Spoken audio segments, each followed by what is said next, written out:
kita menghitung hari-hari apa yang kita kerjakan. Bangunan itu di mana pondasinya? Bangunan itu sudah berapa tingkat yang kita lakukan. Ini saudaraku orang bijaksana semua itu. Orang bijak mendirikan rumah di atas batu. Orang bijak mendirikan rumah sampai di hadirat Tuhan. Haleluya.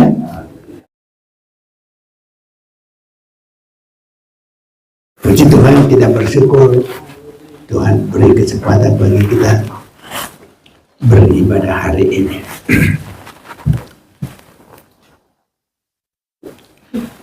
Saya mau mengajak kita langsung, kita akan membaca firman Tuhan dari kitab Mazmur pasal 90.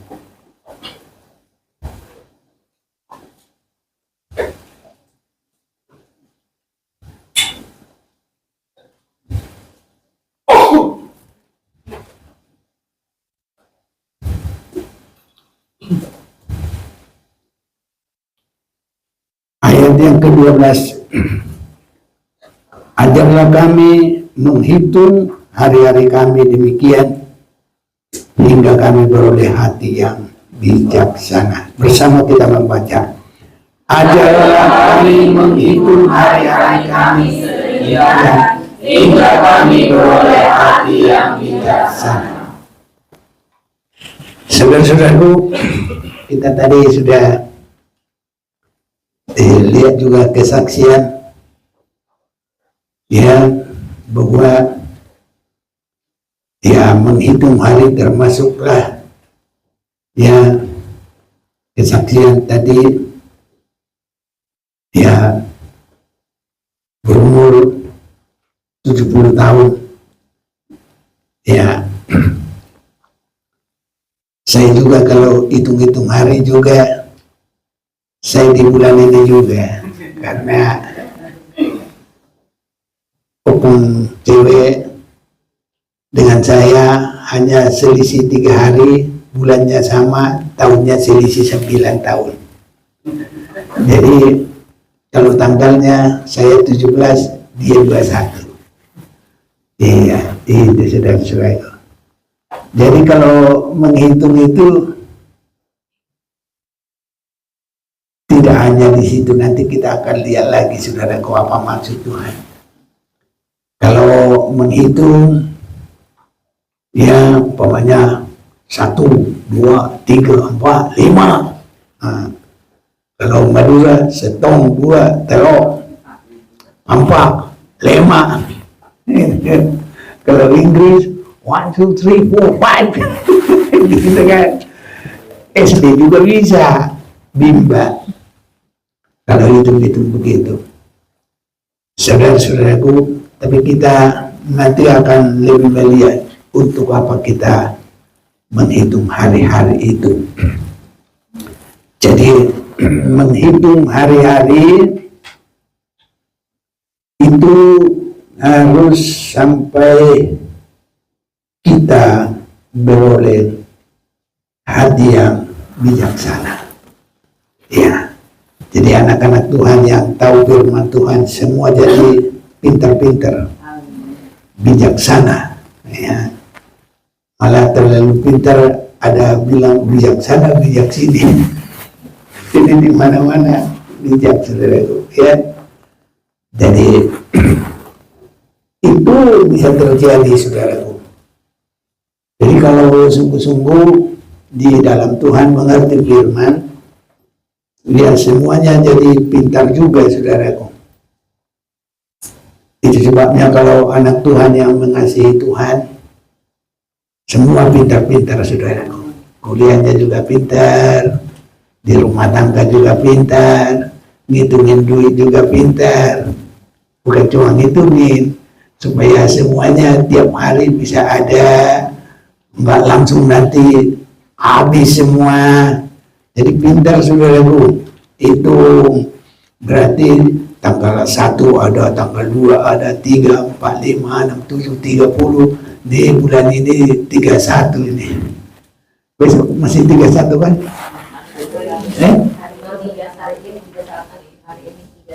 Oh, ini sudah 31 nih.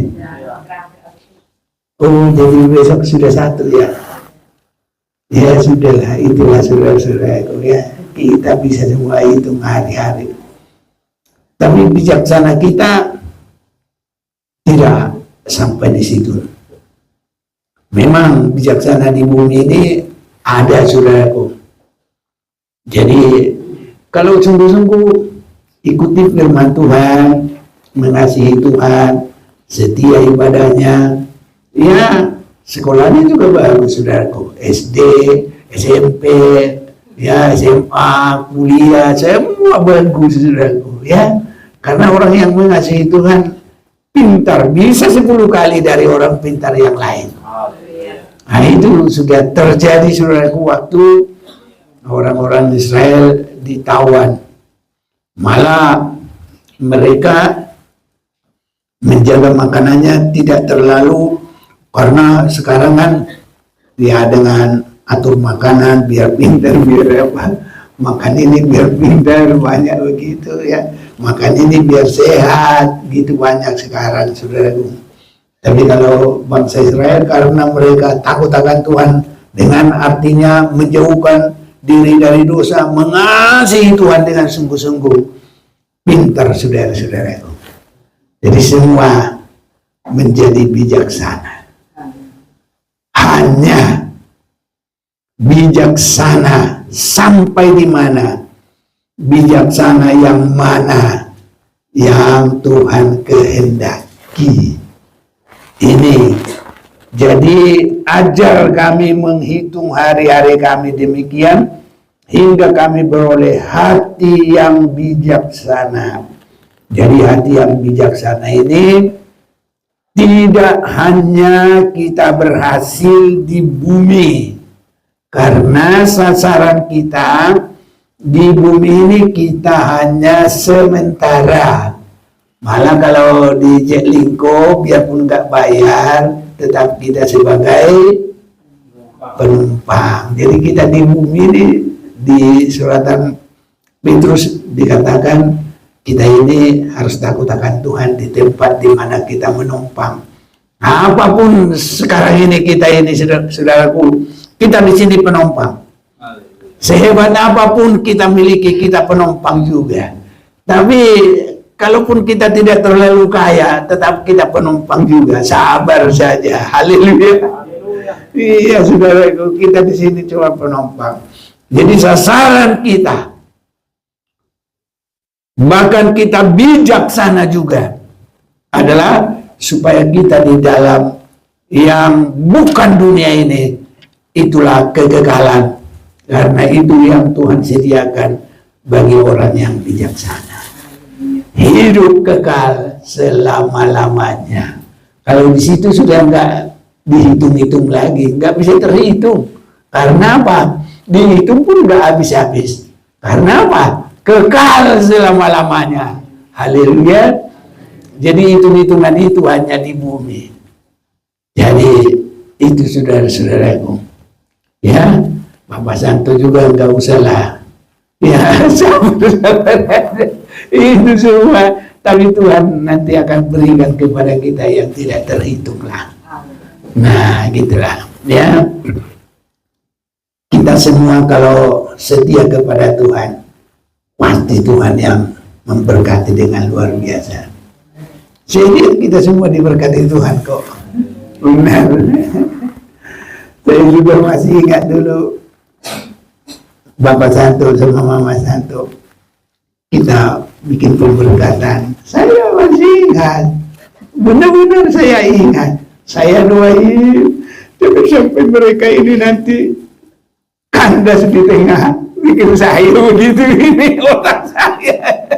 Iya, tapi puji Tuhan sampai sekarang mereka teguh dalam Tuhan dan diberkati Tuhan. Sudah punya cucu, tambah lagi satu, nanti kalau kita ke sana 1 mantu. Nanti sekiranya Tuhan langsung berkati juga, tambah lagi cucunya Pak Santo. Semua kok diberkati Tuhan. Dari yang tidak, Setiap yang mau sungguh-sungguh dalam Tuhan diberkati Tuhan. Saya juga, saudara-saudaraku, segala sesuatu hanya karena Tuhan. Makanya saya juga kalau hitung hari-hari, ya karena hitung hari-hari ini terlalu banyak, saudaraku. Saya boleh perhatikan hampir ibadah itu saya ikuti semuanya. Kecuali kalau umpamanya saya pindah ibadah di tempat lain, tapi tetap beribadah. Itu kemurahan Tuhan. Jadi saya boleh menghitung hari-hari ibadah sampai di mana, dan hari-hari tidak ibadah, ya kita harus hitung-hitung, saudaraku. Jadi harus mengutamakan ibadah, baru sangat terberkati oleh Tuhan. Sekarang saya mau ajak kita kepada kebijakan yang sesungguhnya, karena menghitung hari-hari sedemikian supaya beroleh hati yang bijaksana. Jadi bijaksana itu bukan cuma di rumah, bukan cuma di sekolah, itu semua baik. Tapi bijaksana itu adalah membangun rumah. Matius pasal 7 ayat 24, orang yang bijaksana membangun rumah di atas batu. Inilah saudara-saudaraku. Jadi itu pun ini kita membangun rumah rohani. Setiap orang yang mendengar perkataanku ini dan melakukannya, ia sama dengan orang yang bijaksana. Nah, yang mendirikan rumahnya di atas batu. Kemudian turunlah hujan, datanglah banjir, lalu angin melanda rumah itu, tapi rumah itu tidak rubuh sebab didirikan di atas batu. Jadi pekerjaan kita yang tidak akan rusak, pekerjaan kita yang sampai ke hadirat Bapa di surga, dan kita nanti akan bersama-sama dengan Dia. Ini, saudaraku, kebijakan bagi kita. Jadi membangun rohani itu yang terutama, itu yang terpenting. Semoga kita sama dalam pendapat ini. Komentar. Haleluya. Ini kayak di YouTube ya, minta komentar. Tapi nggak apa-apa lah, ya. Karena semuanya baik kok. Ya, dan harus dikomentarin. Nanti diam-diam tahu-tahu. Ya, beda, saudaraku. Ya, kalau masih ada komentar masih bisa soal jawab, dan kalau perlu masih bisa diperbaiki, masih ada kesempatan. Jadi tidak apa-apa, saudaraku, jawab ya. Haleluya. Sama kita membangun rumah rohani. Haleluya. Haleluya, sampai Tuhan Yesus datang. Jadi pekerjaan kita tidak akan rusak. Ibadah kita, pelayanan kita tidak akan goyah, saudaraku. Semua bisa dihitung oleh Tuhan. Tidak ada yang terhilang. Nah, inilah. Jadi kalau cuma hitung 1, 2, 3, anak TK juga bisa.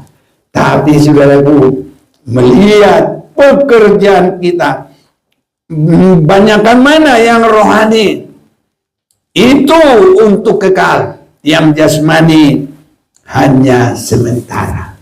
Haleluya. Nah, ini saudaraku. Dan bangunan kita harus bangunan yang kokoh. Tidak boleh tadi seperti Pak Santo bilang, biarpun apa, kalau di rumah roti, artinya di tempat di mana kita bisa dengarkan firman dengan baik, jangan goyah, saudaraku. Kalaupun kita nanti pergi ke tempat lain, kita pikir baik di sana. Kalaupun pada saat itu ada di sana roti gandum, tapi itu kan roti gandum bukan dari Bethlehem. Di Bethlehem adalah Yesus roti hidup. Haleluya. Di situ, saudara-saudaraku. Jadi di sana ada mungkin hasil, tapi bukan Tuhan yang kekal itu yang membangunnya. Itu sebabnya ada saudaraku, kekayaan dunia sebentar hancur dan tidak selalu membawa kita dekat dengan Tuhan, teguh dalam Tuhan. Ada kalanya kekayaan malah membawa dia jauh dari Tuhan. Karena apa? Kekayaan yang bukan dari Tuhan, yang bukan diberkati Tuhan, bisa sombong, bisa merasa paling hebat, bisa merendahkan orang lain, ya. Seperti kita lihat cerita-cerita saudaraku, kalau orang miskin itu dihina, diolok, dicacing, berani nendang, berani nampar, ya saudara-saudaraku. Tapi kalau kita dengan berkat Tuhan tidak membawa sesuatu yang berbuat dosa, tapi selalu semakin semua karena anugerah Tuhan. Kita semakin rendah hati, semakin menyembah Tuhan. Jadi apapun kalau berkatnya anak Tuhan, dia tahu semua adalah karena anugerah Tuhan, maka dia akan semakin rendah hati, saudaraku.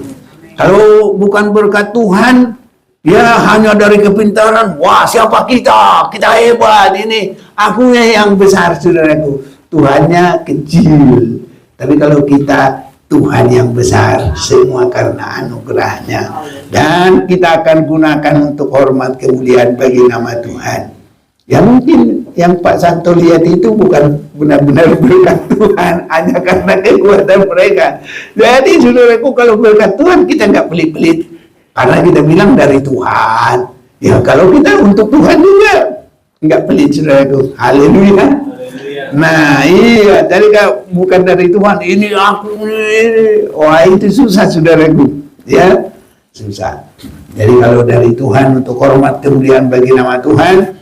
Dan kalau kita, saudaraku, tidak terlalu pegang itu semuanya, Tuhan bisa lebih memberkati kita. Bahkan disebutkan, lemparkanlah rotimu ke air, nanti kamu akan mendapatkan yang lebih. Itu artinya jangan hitung-hitung, jangan kira-kira, jangan rasa rugi. Kalau kita berbuat dalam Tuhan pasti terberkati, bukan berkurang-kurang. Ada orang yang menabur harta tetapi makin kaya, ada orang yang membeli-beli tetapi makin berkekurangan. Pilih mana? Komentar. Ada lagi komentar ini, saudara.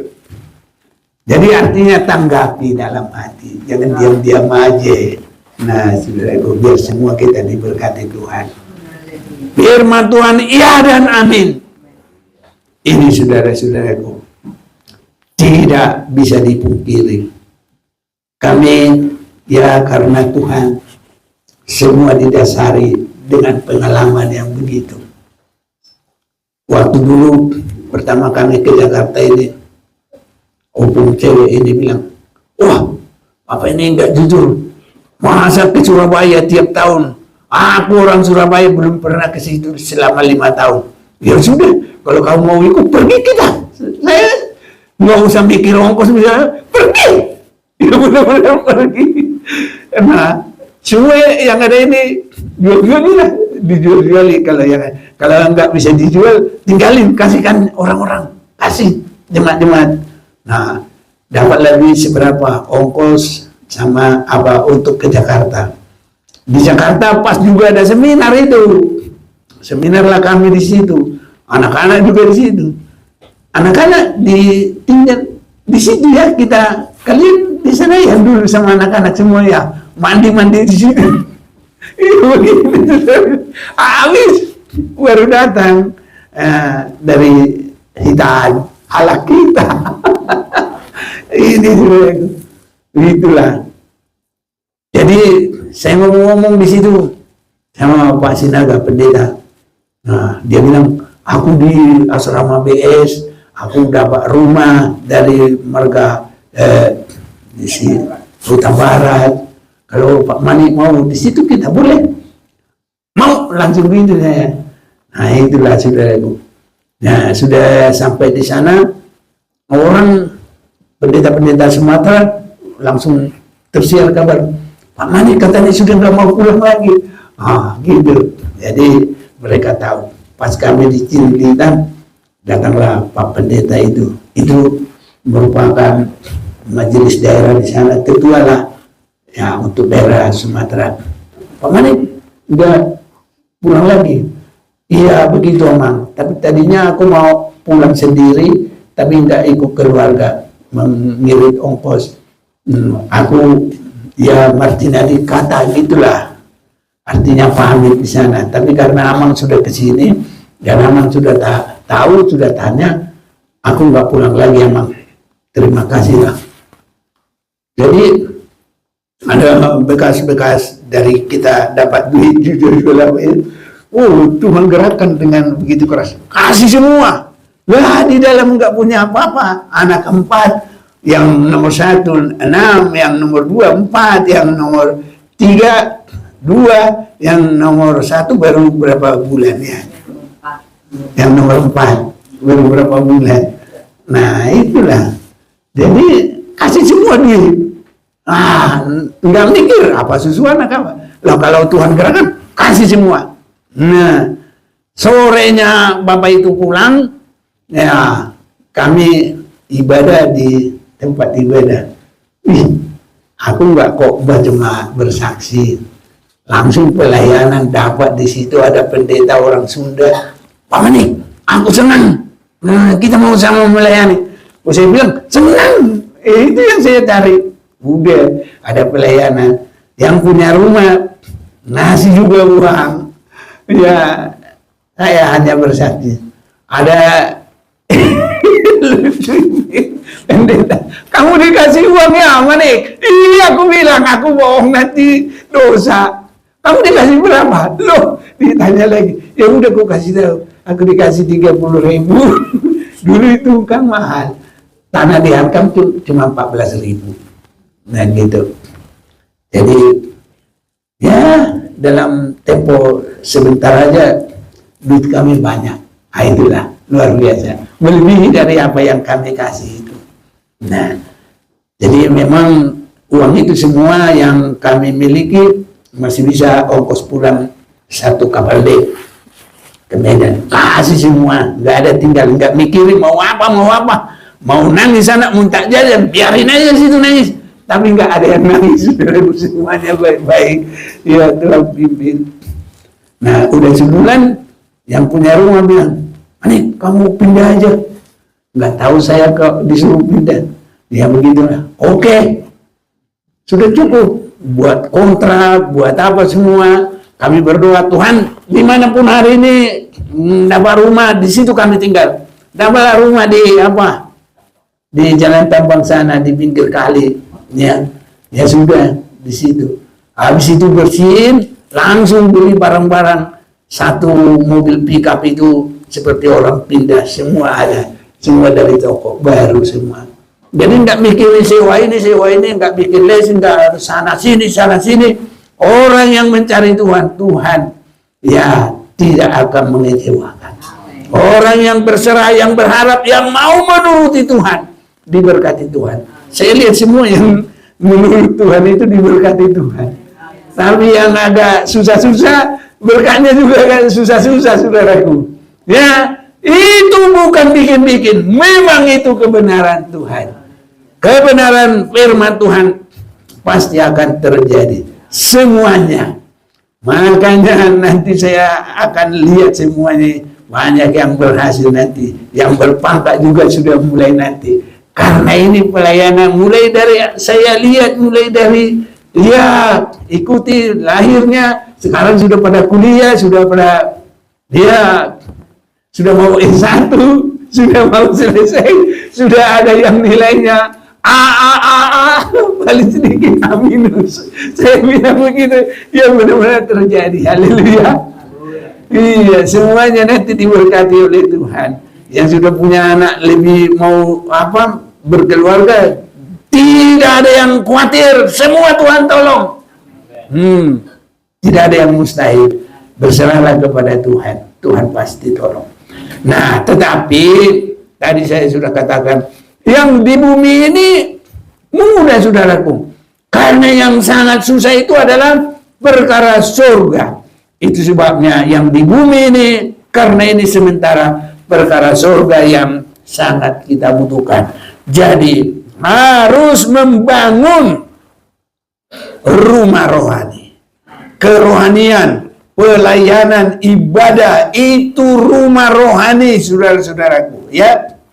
Jadi jangan kita bermain-main ibadah kita. Setia. Jangan tinggalkan ibadah. Kalau sebisa mungkin, mana yang lebih kita utamakan? Tuhan atau yang lain-lain. Itu caranya, hitung hari-hari. Kita sudah harus bisa bikin neraca berat mana kita. Nah, tiap hari hitung. Haleluya. Kalau cuma setong dua telok, gampang. Itu bahasa Madura. Siji loro telu papat lima. Ada 2 tolu 5. Gampang saudaraku. Tapi itu mana? Berat mana? Itu setiap saat. Haleluya. Iya, gitu saudaraku. Itu.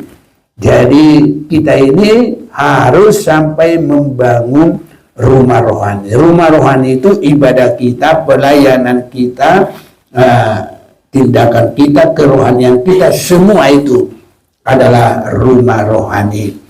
Karena nanti kita ini adalah juga disebut rumahnya Tuhan.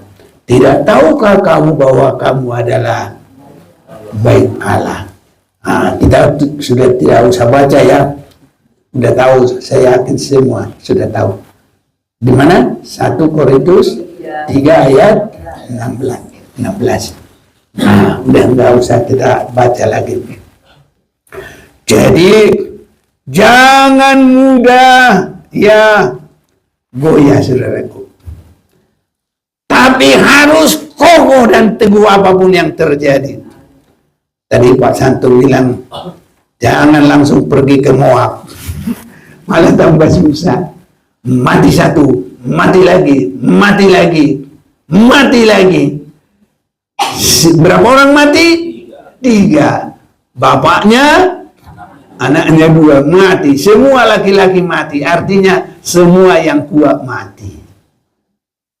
Karena laki-laki itu adalah tenaga yang paling kuat. Sebenarnya begitu ya. Alana buru-buru perdaging gali ninna firman Tuhan. Kata firman Tuhan begitu saudara-saudara. Ya. Jadi kalau kita tidak teguh dalam Tuhan, mati kekuatan semuanya. Tidak ada lagi ya kekuatannya saudara-saudaraku.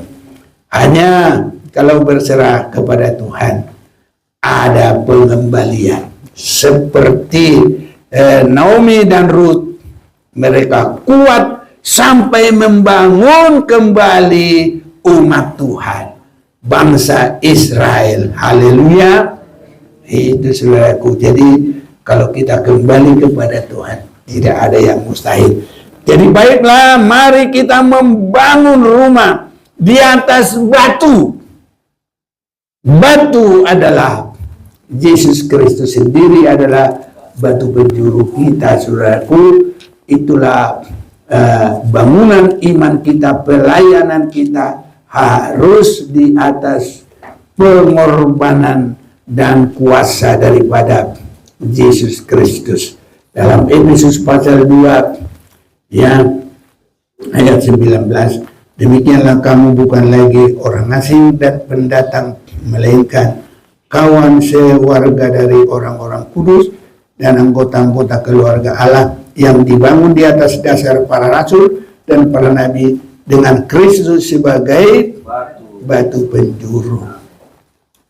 Di situ kita saudaraku. Jadi mulai dari Yesus, nanti mereka dicontoh oleh para rasul, rasul dicontoh oleh para jemaat-jemaat, dan terus sampai menyebar ke seluruh dunia. Semua tetap berdasar, berpondasi kepada ya iman kepada Yesus Kristus yang menebus dosa kita. Jadi kalau pun ada yang ya merendahkan Yesus, itu urusan dia. Tapi kita harus yakin kokoh dalam Tuhan. Dan ada jaminan, yakin dengan sungguh-sungguh. Jangan bimbang, jangan khawatir. Dan saudaraku, bangunan kita ini harus sampai 3 tingkat. Itu saudara-saudaraku. Ya, tingkat yang pertama adalah percaya kepada Yesus dan meninggalkan kehidupan yang lama. Tingkat yang kedua, setia dalam ibadah dalam penguasaan pimpinan Roh Kudus, setia mendengar firman, dan setia melakukan kehendak Tuhan. Haleluya. Semoga Tuhan tolong kita. Bangunannya kalau cuma sedikit nanti saudaraku repot. Jadi bangunan tingkat 2 itu adalah juga dalam 3 ibadah saudaraku. Nah, itu membawa kita nanti dalam kekudusan. Dan kalau itu perjalanan bangsa Israel sudah keluar dari Mesir, mulai masuk ke Gunung Sinai sampai ke Sungai Yordan. Nah, ini saudara-saudaraku, perjalanannya begitu. Harus, tidak ada yang lain saudaraku, satu sama. Makanya Yesus adalah pintu. Yohanes 10 ayat 9, coba dulu. Tes dulu. Saya ingat begitu. Ya, coba baca. Yohanes 10 ayat 9. Akulah pintu. Iya. Barang siapa masuk melalui aku, ia akan selamat, dan ia akan masuk dan keluar dan menemukan padang rumput. Iya, makanan. Nah, jadi lanjutnya Yohanes 14 ayat 6. Wah, itu gampang. Ayo coba. Ayat yang ke-6. Kata Yesus kepadanya, akulah jalan, akulah kebenaran, dan akulah hidup. Tidak ada seorang pun yang datang kepada Bapa kalau tidak melalui aku. Nah, jadi kita melalui Yesus itu setia dalam persekutuan yang dipimpin oleh Roh Kudus.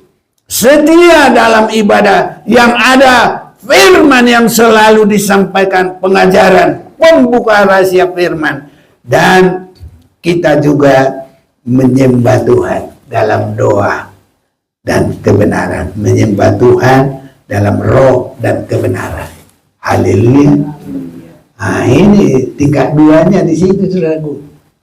Baru mengasihi Tuhan melebihi dari segala-galanya, kita masuk di dalam tingkat yang ketiga. Haleluya. Kiranya Tuhan tolong kita. Itu sampai kita tidak bercacat, tidak bercela, tidak dihalangi oleh apapun, tidak mengasihi diri sendiri pun. Harus lebih mengasihi Tuhan, baru masuk dalam ruang yang disebut ruang Maha Kudus. Haleluya. Kalau ini boleh terjadi, saudaraku, itulah kebijaksanaan yang benar-benar dari Tuhan. Ya, jadi kita menghitung hari-hari apa yang kita kerjakan. Bangunan itu di mana pondasinya? Bangunan itu sudah berapa tingkat yang kita lakukan. Ini saudaraku, orang bijaksana semua itu.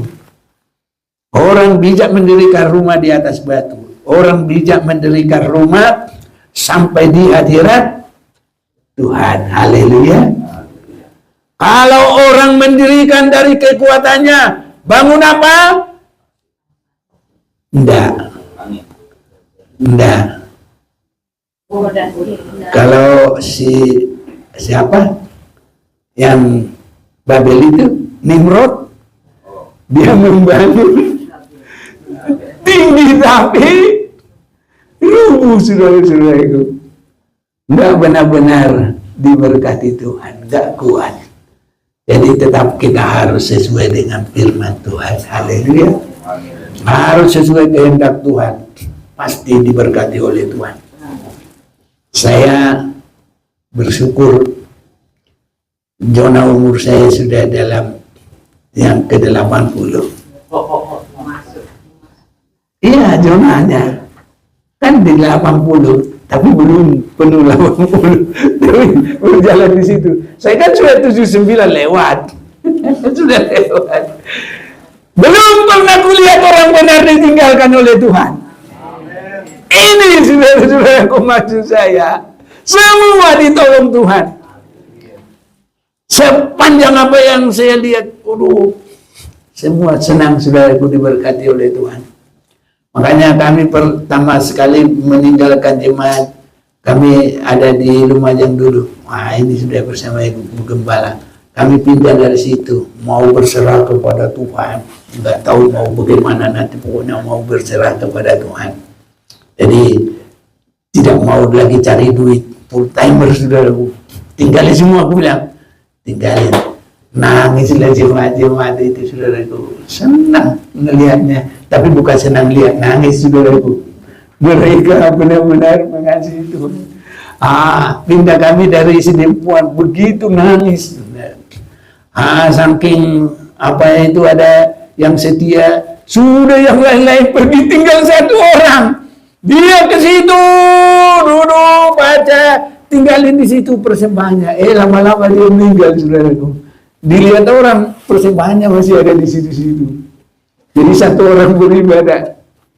Ini saudaraku, yang Nyonya Ninggola, dia pernah datang sama-sama kita ibadah.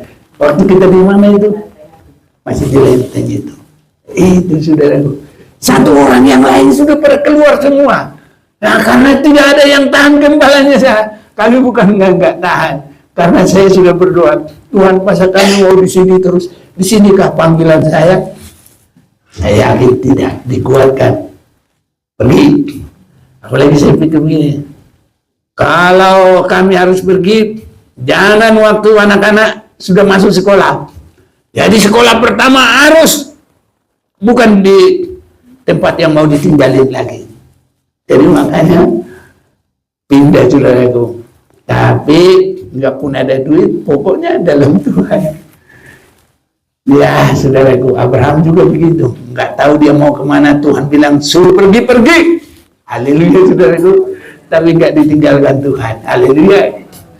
Ada teman saya bilang, wah itu Pak Manik itu, wah aku sungkan sama dia, segan, nggak berani saya ngomong. Kenapa? Wah itu imannya katanya. Tapi ya itu, aku nggak masuk di hati. Tuhan yang lihat saya bagaimana berkenan di hadapan Tuhan, biarlah Tuhan yang tahu. Tapi kalau dia bilang, wah itu iman Pak Manik itu, imannya Abraham itu kan. Ya, jadi berani saudaraku meninggalkan apapun, berani mau kasih apapun. Karena Abraham waktu Tuhan bilang, Abraham, persembahkanlah anakmu satu-satunya. Mau nggak dia? Mau banget ya? Banget. Sudah itu kiranya Tuhan tolong kita. Jangan terhalang oleh apapun. Nanti semua firman Tuhan tidak ada yang bikin rugi kita. Haleluya. Tapi jangan hitung-hitungan untuk supaya dapat berkat. Tidak, tapi untuk mengasihi Tuhan. Dan kalau mengasihi Tuhan, Tuhan juga tidak hitung-hitungan. Apa yang tidak timbul di mata, apa yang tidak timbul di hati, ya begitulah, makanya nggak ada yang ngatur. Apa yang tidak bisa dilihat oleh mata, tapi itu Tuhan berikan bagi orang yang mengasihi Tuhan. Tuhan memberkati kita semua. Ajar kami Bapak, mari kita menyanyi.